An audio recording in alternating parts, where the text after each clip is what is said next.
Audio number 35, Charushila Birajdar, Eckhart टोले यांचं power of now हे पुस्तक. तर त्यांनी आता इथे सांगितलं आहे की बायका आत्मसाक्षात्काराच्या का जवळ असतात, असा साधकांनी प्रश्न विचारला आहे. तर त्या एकार्ट टोलेंनी याच्यावर चांगलं उत्तर दिलेलं आहे की याचं कारण असं आहे की बऱ्यापैकी स्वतःच्या शरीरात असतात बायका, असं त्यांनी सांगितलं आहे. कारण काय आहे की त्या जन्म देतात आणि अतिशय सुंदर इथे एकार्ट टोलेंनी उकल सांगितलेली आहे. खूप छान मला ती आवडली. तर बायकांचं मेन काम आहे की रिप्रोड्यूस किंवा जन्म देणे.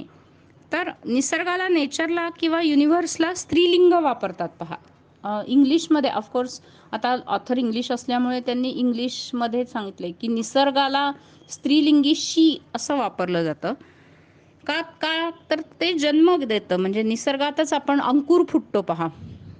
हा पृथ्वी मातेतनं, धरणीतनं अंकुर येतो.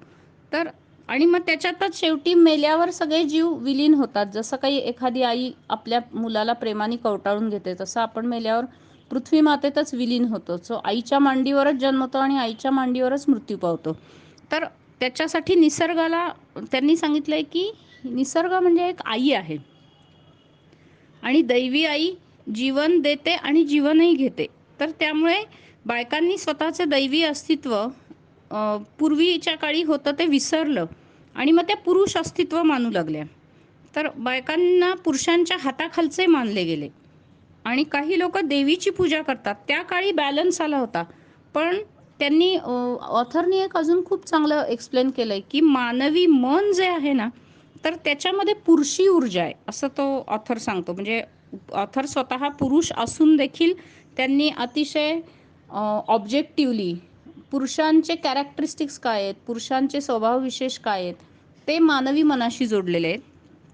तर इथे ऑथर सांगतात की मानवी मनाची ऊर्जा पुरुषी असते. आता कशी ते पाहूया की ती पुरुषांचं युजली नेचर कसं असतं की हल्ला करणे, कोणी आरे म्हटलं की कारे म्हणणे, प्रतिहल्ला करणे किंवा बायकांना ताब्यात ठेवणे, पझेस करणे. तर त्यामुळे काय झालं की मानवी मनाला त्यांनी पुरुषी अस्तित्व किंवा पुरुष असं संबोधलंय, कारण जो कायम कंट्रोलिंग अथॉरिटी असतो. आणि मग देव हे माणसाचे प्रतिनिधी करतात, त्यामुळे आपण तो देव असंच खूप वेळा म्हणतो पहा.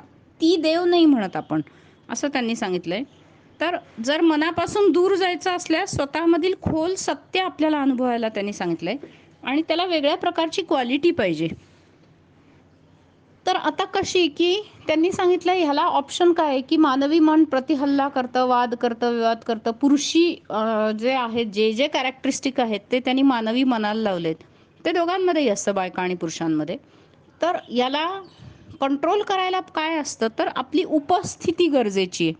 तर त्यांनी त्यांना स्त्रीची उपमा दिलेली आहे. आता स्त्री कशी असते, स्त्रीचे आपण कॅरेक्टरिस्टिक्स बघूया, स्त्रीचे स्वभाव विशेष बघूया की शरणागत असते आणि नॉन जजमेंटल असते.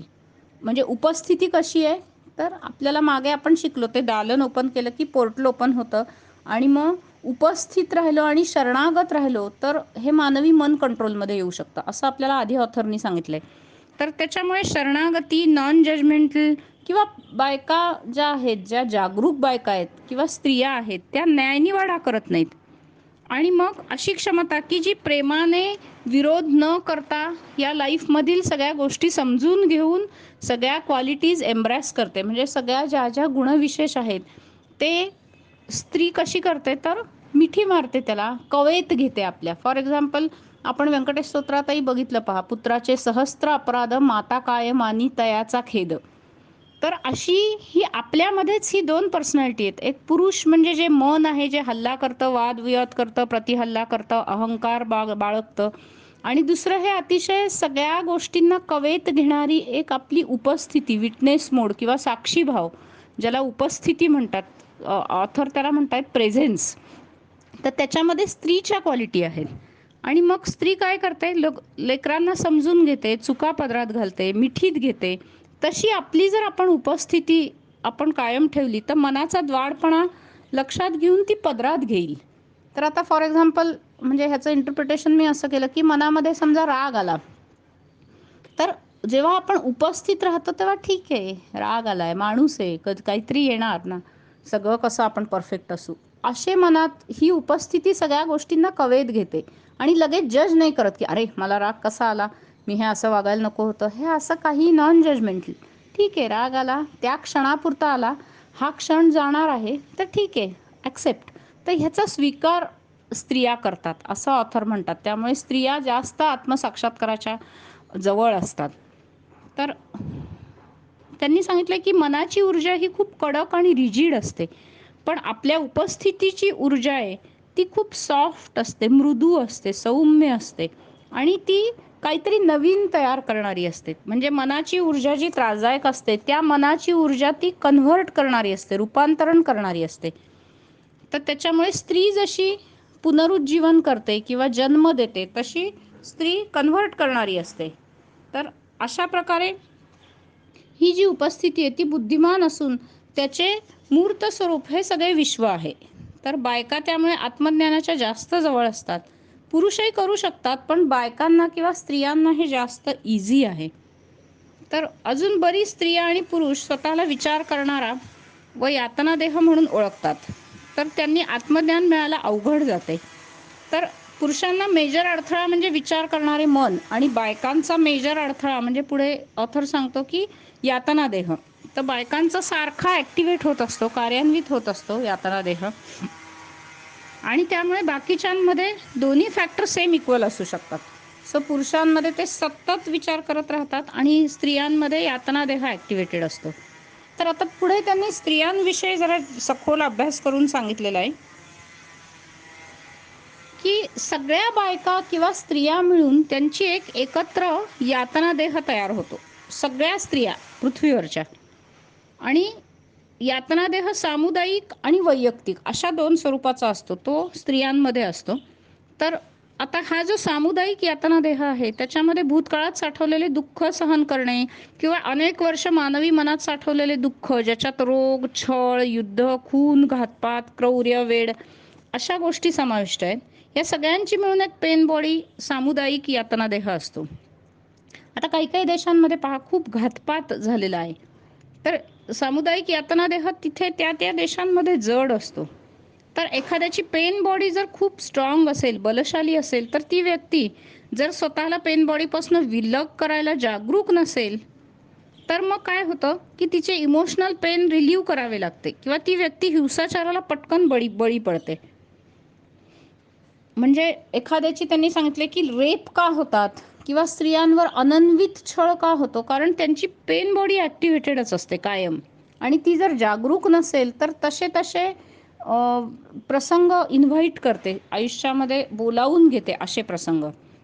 तर त्याच्यामुळे इथे गरजेचं आहे की स्त्रियांनी, आपण सर्व स्त्रियांनी लवकरात लवकर जागरूक व्हायचं आहे. आणि जर का ती पेन बॉडी पॅसिव्ह आहे का ॲक्टिव्ह आहे याच्यावर सगळं ठरतं. तर जे लोक आत्मज्ञानाच्या जवळ असतात त्यांची पेन बॉडी हळूहळू करत पॅसिव्ह होत जाते. तर त्यांनी असं सांगितलं की ज्यांची पेन बॉडी खूप कार्यान्वित असते तर त्यांना आता एक उदाहरण खूप चांगलं दिलं की त्या लोकांना जास्त लवकर आत्मज्ञान होतं. कसं? कारण ते इतके दुःखाला कंटाळतात ना की बास आता नको, हे त्याच्यातनं बाहेर या. आणि मग ते लवकरात लवकर जागरूक होतात, त्यांना तशा संधी आयुष्यात मिळतात आणि मग त्यांची पेन बॉडी खाली बसते, वितळते आणि उपस्थिती फक्त तिथे उपस्थित होते. तर आता एखादा माणूस आहे आणि एखादी व्यक्ती आणि ती रात्री झोपली आणि त्याचं स्वप्न असं भूताचं किंवा काहीतरी नाईटमेअर असं काहीतरी स्वप्न त्याला पडतंय, खूप भयावह स्वप्न. तर त्याला पटकन जागा व्हायला आवडेल का एखाद्याला खूप छान स्वप्न पडते त्याला पटकन जागा व्हायला आवडेल? तर ऑब्व्हियसली ज्याला खूप भयानक स्वप्न पडते तो म्हणेल जाऊ दे, या स्वप्नातनं बाहेर पडूया आणि पटकन जागा होऊया. तसं ते पेन बॉडी ज्याची जास्त ॲक्टिव्ह असते त्याला खूप दुःख भोगायला लागतं आणि मग तो म्हणतो बास आता हे दुःख नको, असं या दुःखाचा कंटाळ येतो आणि मग ती व्यक्ती जागरूकपणासाठी खूप प्रयत्न करते.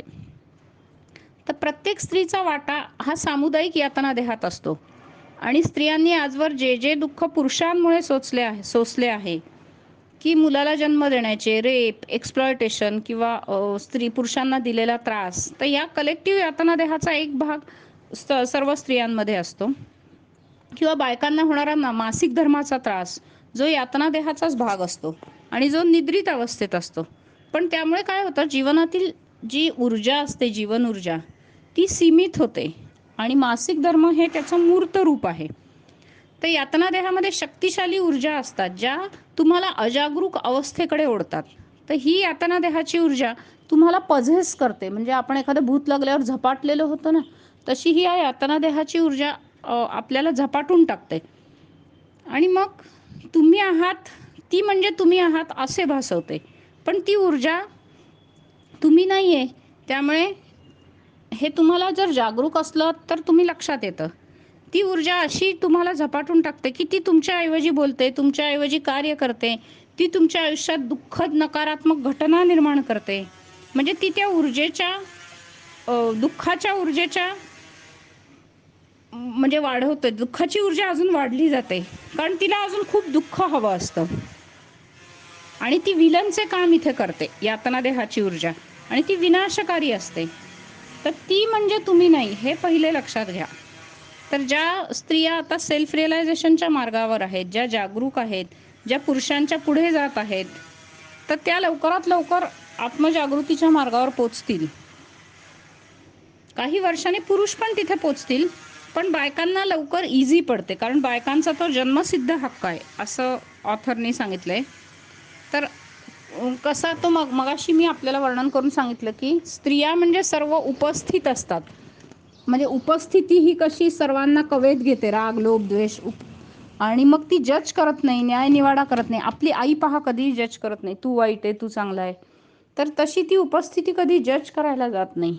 तर तशी स्त्रिया जर म्हणजे तशा प्रकारे स्त्रीत्व त्याच्यामध्ये आहे, स्त्रीचे सगळे क्वालिटीज, तर आपण जागरूक राहिलो तर ते आपल्याला नक्की मिळणार आहेत. आणि ही जी यातना देहाची ऊर्जा आहे ती आपण कन्व्हर्ट करू शकणार आहे, रूपांतरित करू शकणार आहे. पुढे ऑथर असं सांगतो की तुमचे पहिलं कार्य काय आहे, तर तुमचा यातना देह परिवर्तन करणे. आणि तो कसा, तर कायम साक्षीभाव ठेवून किंवा उपस्थिती जागरूक ठेवून. म्हणजे विचार करणारे मन हा एक अडथळा आहे आणि जोवर तुम्हाला त्याच्यावर काम करत नाही तोपर्यंत यातना देह तुमचा जास्तीत जास्त सक्षम राहणारे, बलशाली राहणारे. तर तुम्ही जेवढं यातना देहाशी 2 हात कराल तर तेवढं त्याच्यासाठी तुम्हाला तुमची उपस्थिती जागरूक आणि बलशाली करावी लागेल, असं आपल्याला ऑथर सांगतात. आणि तेव्हा तुम्ही म्हणजे हे विचार करणारे मन या भावनातनं बाहेर याल. जोपर्यंत तुम्ही स्वतःला दुःख म्हणून ओळखता तोपर्यंत तुम्ही मोकळे होत नाही. आणि जोपर्यंत तुम्हाला स्वतःला भावनिक दुःखात इन्व्हेस्ट करता तोपर्यंत तुमचे दुःख बरे करण्याचा तुमचा प्रत्येक प्रयत्न निष्फळ होतो. कारण तुम्हाला स्वतःला इंटॅक्ट ठेवायचे असते. कारण मी मागे सांगितलं तसं अहंकारी मनाला जिवंत राहायचं असतं आणि मग त्याला वाटतं की अरे दुःख संपलं तर तेच नष्ट होईल. तर त्याच्यामुळे हे असं घडतं. तर ही दुःख हा आपल्या आयुष्याचाच एक अविभाज्य घटक होतं. आणि आपल्याला ऑथरनी एक असा शब्द वापरलाय की you attach to the pen. म्हणजे अटॅचमेंट, आपुलकी असं त्या दुःखाबद्दल वाढते. जास्तीत जास्त आपण दुःख भोगू का, कारण मनाला जिवंत राहायचं असतं. तर अटॅचमेंट आहे हे एक धक्कादायक सत्य आहे की तुम्ही त्या दुःखाशी चिकटलेले असता. ज्या क्षणी तुमच्या लक्षात येईल की तुम्ही ही अटॅचमेंट ब्रेक करताय तेव्हा तुमच्या साक्षीभाव किंवा उपस्थिती जागृत होईल. तर यातना देह हे एक ऊर्जा क्षेत्र असते जे तात्पुरते येते आणि तुमच्या अंतस्थ अवस्थेत ते राहते. ती एक जीवन ऊर्जा असते जी अडकलेली असते, जी वाहत नसते. आणि मग जे काही भूतकाळात घडले या संदर्भात तो यातना देह असतो. तर ते तुमच्या जिवंत भूतकाळ ठेवतात. तर जेव्हा तुम्ही उपस्थित राहता तेव्हा तुम्ही तुमच्या उपस्थित वर्तमान क्षणाने त्या भूतकाळाला मारू शकता. एक असा समज आहे की